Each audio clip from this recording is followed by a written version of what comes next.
Here we go with the Business Not As Usual podcast. Once again, I am Vince, and with me, as he is every week, as co-host, Michael Martino. Michael, hello.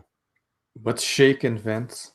Oh, just the leaves in the breeze. Just Whole lot of shaking going on. Whole lot of shaking going on. It's been a very interesting time. We're still in these interesting COVID pandemic-y times. And COVID. you know, it's been COVID-y. And because of that, I mean, I've been thinking a lot about how people have changed over the last year, how leaders have changed. And just, I mean, quite frankly, just the amount, the quantity and breadth of change that has occurred in the last, at this point, 13 months. And it got me thinking about how, there were people that when the pandemic hit, they were open to the change. They saw the need. But then there were other folks that just resisted because they saw what was going on as a threat to their, status quo. They saw that as a discomfort. And as leaders, you need to be comfortable, I would think, with challenging the status quo, which led to another thought. Why is it that so many leaders have such a difficult time with pushing on the current state, with pushing through the status quo? And why are they so afraid to challenge the status quo? And so that it sent me, these are the things that I think about late in the evening on like a Friday night with a glass of scotch. I think about why don't people challenge the status quo more often? It's a sad existence, I admit. I'm not going to comment on that, but yeah. when you get into the bourbon, these are the things that come into your head when you're thinking.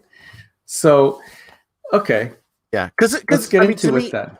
Well, and I'll provide a little bit more of a frame, like of why I think about this, because I think back on a lot of the different projects that I've worked on, in my career, and they always start the same way.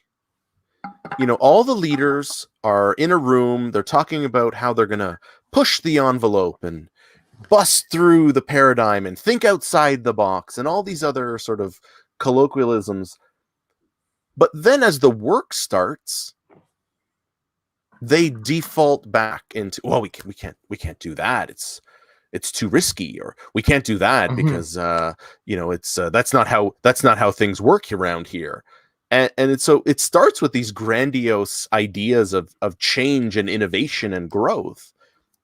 But over time, it slowly erodes. And it was like, it's so sad because these things all start with such excitement, and it's the kind of thing that you want to be a part of.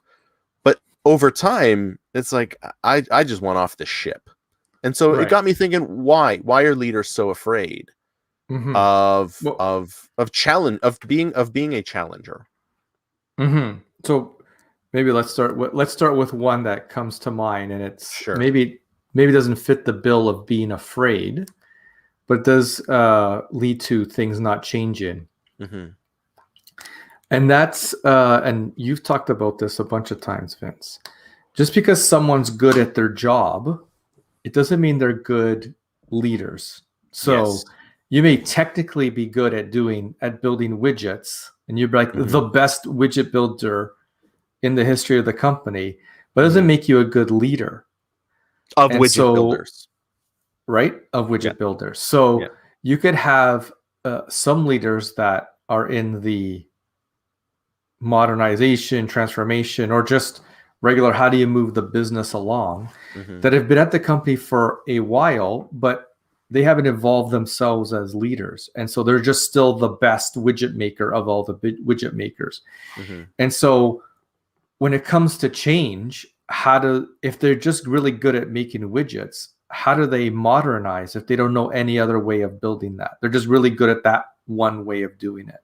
Mm-hmm. And so if you're not able to evolve as a leader or as a company, not create an environment where you promote leaders and people that have evolved throughout their lifetime in your company, Mm-hmm. then you're not going to get change, because people don't know what to do. They just know what they know, and they just think to do it, you just do whatever you're doing better.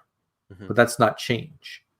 Yeah, because I think what the leaders above them are thinking is, Johnny is so good at building widgets.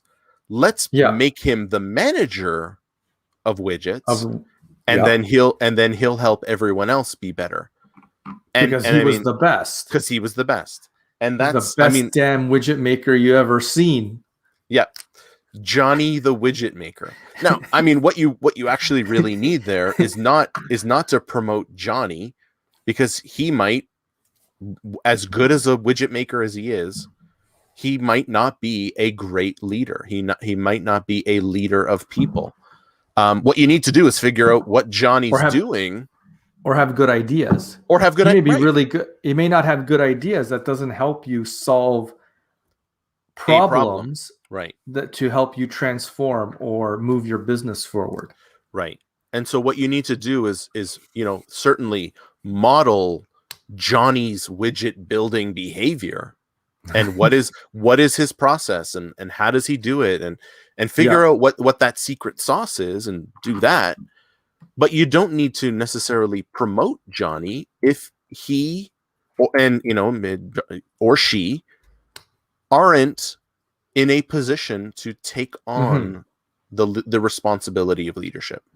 Right. Just because you're the best at something doesn't mean you should be a leader of that something. Right. So that is, to me, that is a big one. And something you see all too common is the promotion of people that are, and I think this goes beyond just you're not ready for leadership, because you can have leadership qualities, and you just need some practice in that formal. That's different.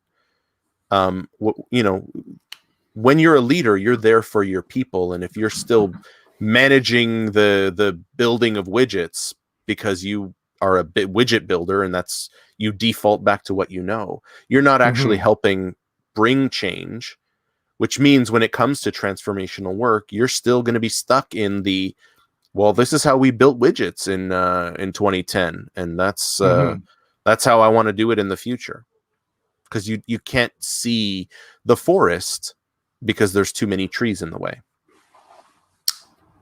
Agreed. Yeah. All right. That's a good one. I'm going to throw another one out there. I think leaders are afraid to stick their neck out. I think they're afraid of taking the risk. I'm throwing daggers here. They're afraid of taking on additional risk of exposing themselves by deviating from the status quo. And because of that, they end up just defaulting into, that's the way we've always done it, and at least I won't get in trouble. I won't grow, but at least I won't get in trouble. Right. So in a large if your company is very political, the less noise you make, the better it is for your leadership. So you don't make noise, right? Because that's how you get rewarded.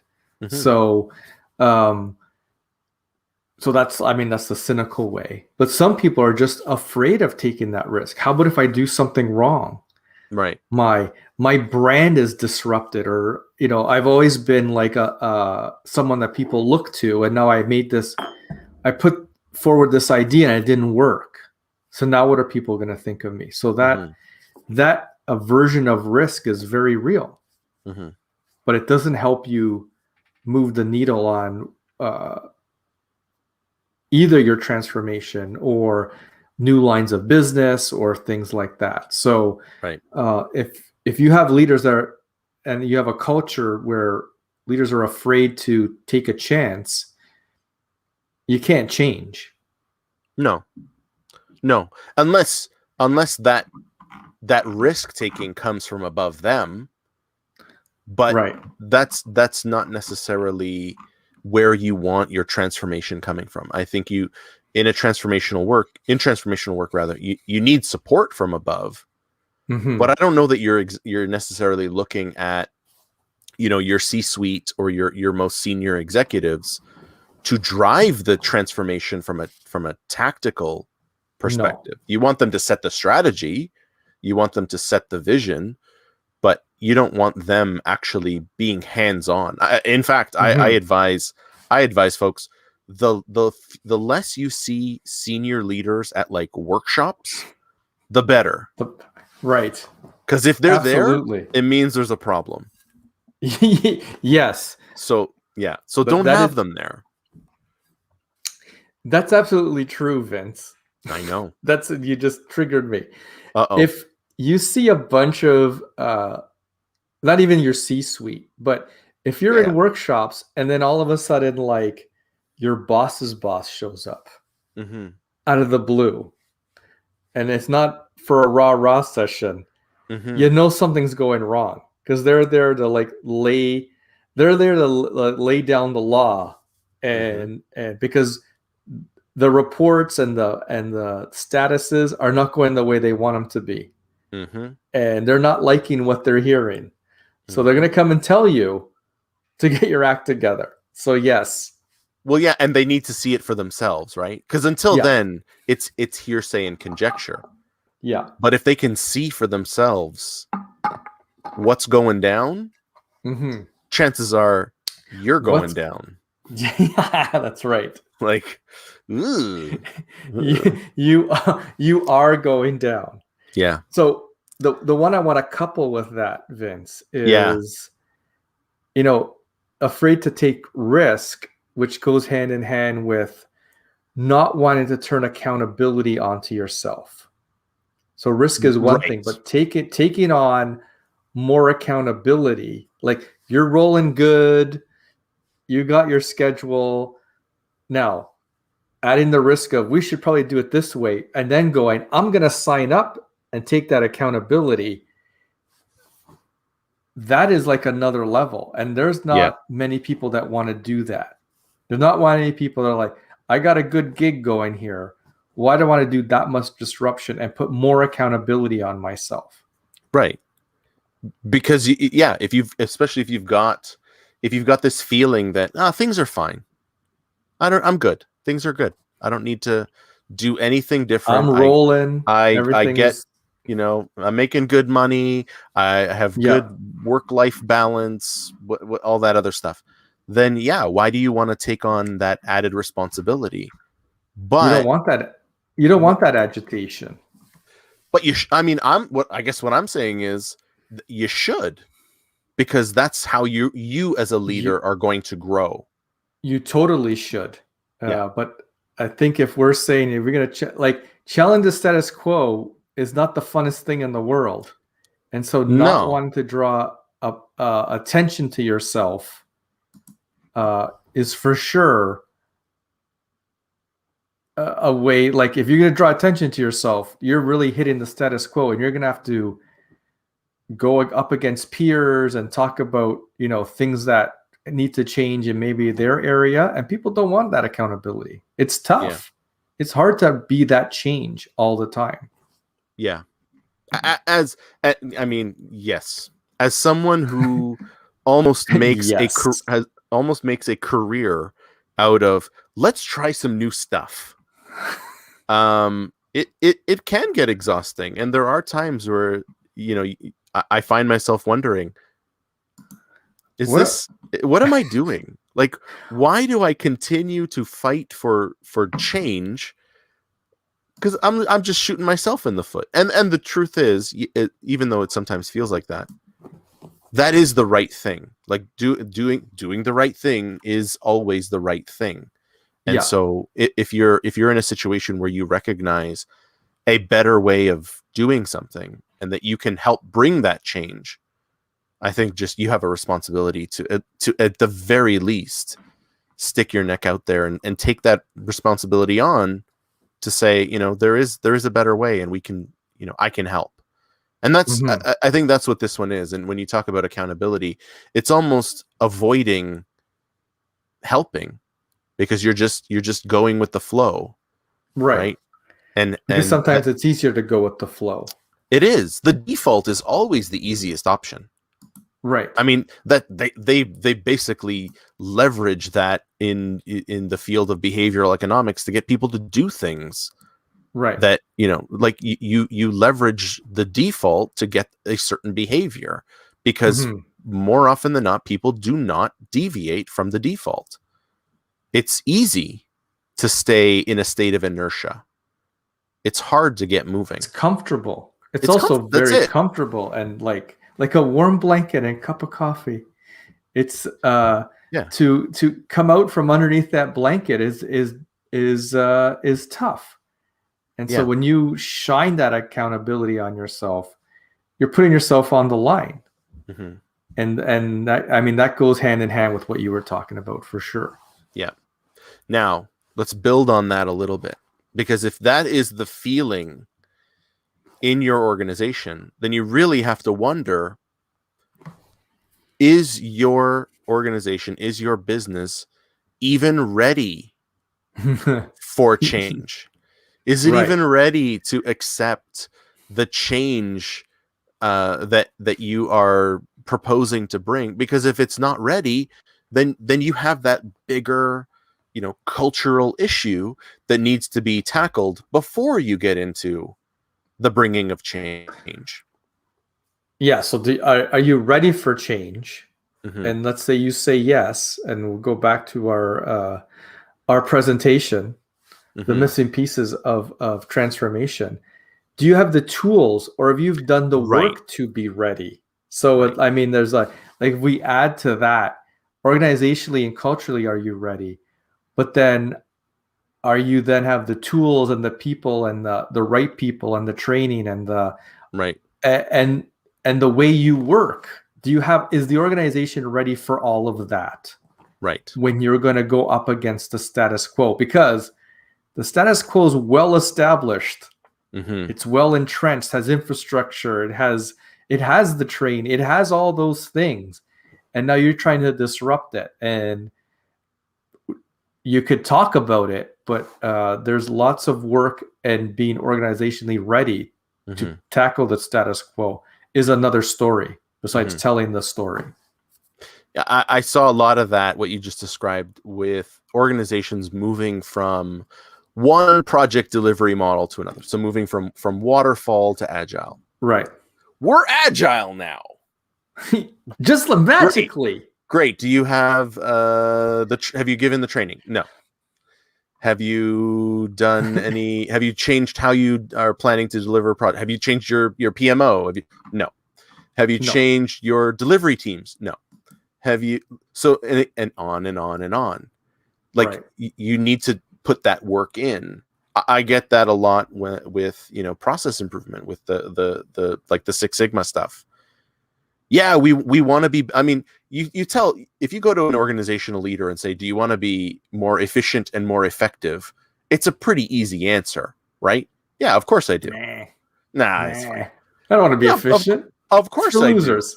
Great. Right. Do you want to improve the quality of your services? Yep. Of Great. course. Easy. 100%. Okay. So you need Six Sigma. Great. We need Six Sigma. All right. You need to do this training. You need to change your whoa. Hey, slow down, son. Training, culture. No, we just want to be better. Yeah. So Can't you just run a workshop? So you've got to change. You've got to change, and you got to put in that work, and you need to have the tools in place. So it's more about it's as much about having the right infrastructure, having the right tools, having the right mindset, as it is actually being ready for whatever change that you're planning to bring. Mm-hmm. Man, so that leads me to, we're catching some fire here today, Mike. Well, I don't want to lose the fire, because okay, good. Is the organization ready? Okay, so and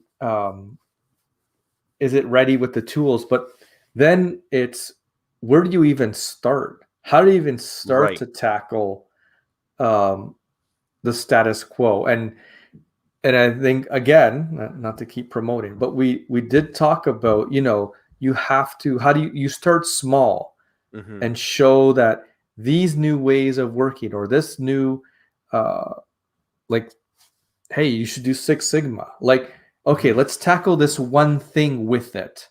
Mm-hmm. But you do everything that you need to do at a micro level, right? To show that we did all the right things and look at the results you got. So imagine now you scale that. But Right. it's daunting to try and start. Where do you even start to go up against the status quo? Right. I have found the best way to challenge the status quo is to just do it. Right. Like very Yeah. Yes. covertly, You have to just very, do it. you just have to, and you have to prove it out almost through like sheer force of will. Like you just have to do it, because if you go more often than not, I don't want to say all the time, I don't want to overgeneralize, but if you go and say, hey, Mr. Mrs. Boss person, I want to, and let's just continue things. I want to bring Six Sigma into the organization. That's a great idea. I'll get back to you. Like it's, I'll have my people call your people. it's a lot harder. Yeah. Because you're asking for change without actually demonstrating change. So you just do it. And I give this advice to my students in strategy analysis. Like the way you do strategy analysis or enterprise analysis is you just start doing it, and eventually people will notice. Right. So you start having more strategic conversations because you're looking at things from a different perspective in the analysis space. And then you can open the door to, well, this is how I do it. And that's what's worked for me historically. But if I had to go to Mike, I want to do a strategy analysis. What do you think? As long as it doesn't disrupt what I'm doing. Exactly. Right. Exactly. And then you'll go, okay, it's not going to disrupt what you're doing. But I probably need a team of 2 or 3. Budgets are tight. Yeah. Budgets are tight. And so there it is, right? So you have to figure out how to have the proving ground to show that this works. But again, when you don't know how to get started, these are big, daunting tasks.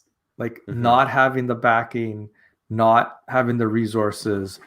It's a heavy load to go against the machine that is the status quo. And I want to throw one more in there, building upon everything that we've just talked about. And it's how the organization is built, designed, how they recruit, and how people are rewarded. Generally speaking, leaders are not rewarded for innovative ideas. Generally, it's not a KPI. It's not a measure against which they are generally required to hit some metric. Whatever it is, customer satisfaction, project delivery time, like cadence, like whatever.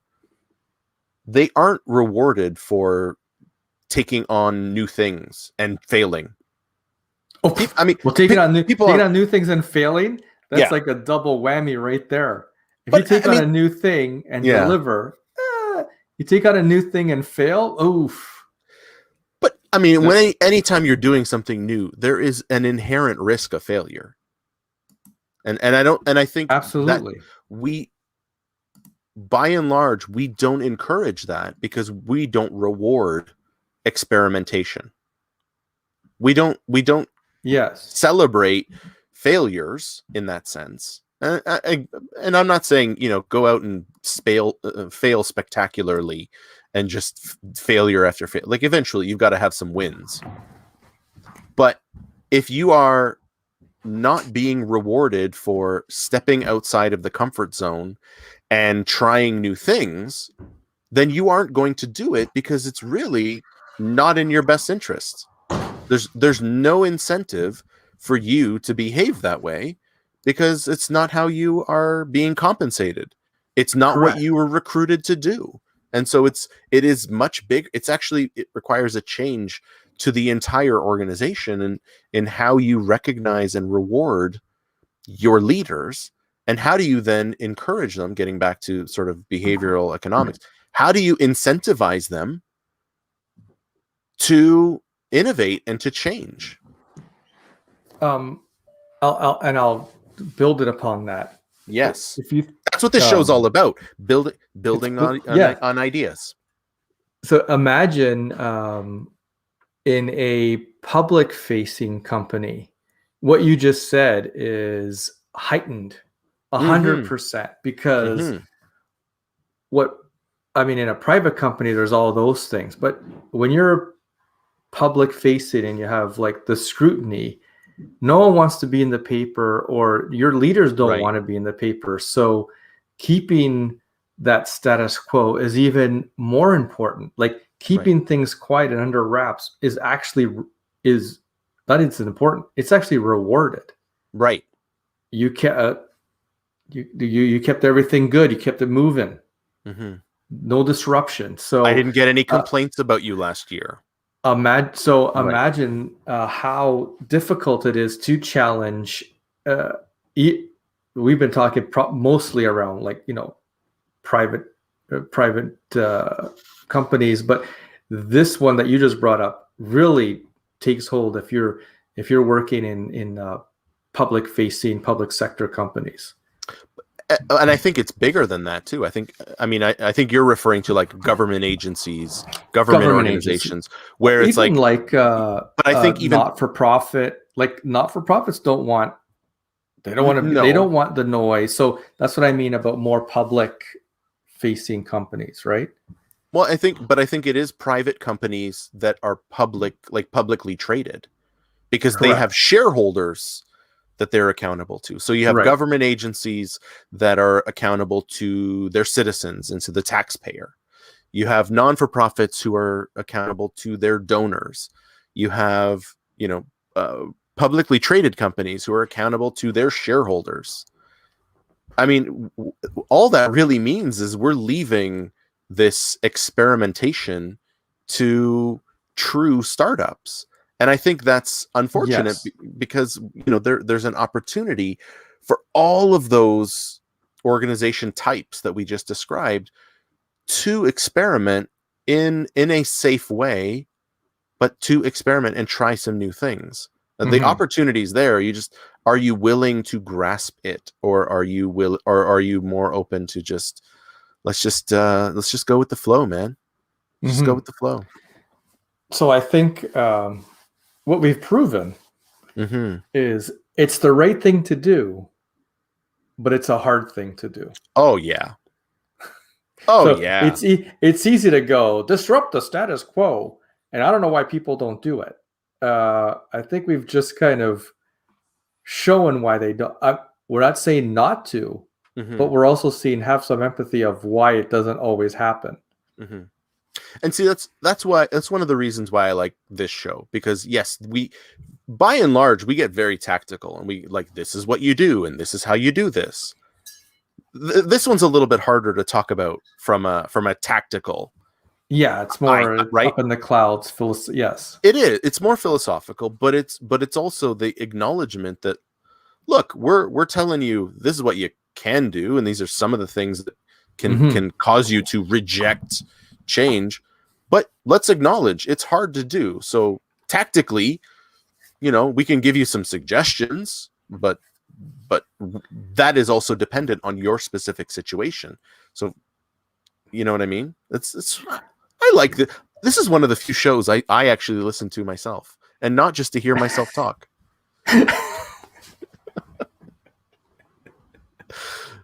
Oh man! Well, there we go. That was tremendous. From a quick conversation to a 30-minute podcast.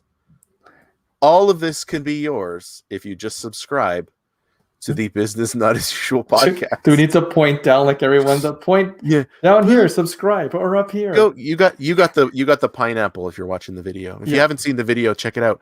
All right, I think that's a good place, Mikey. Let's wrap it up.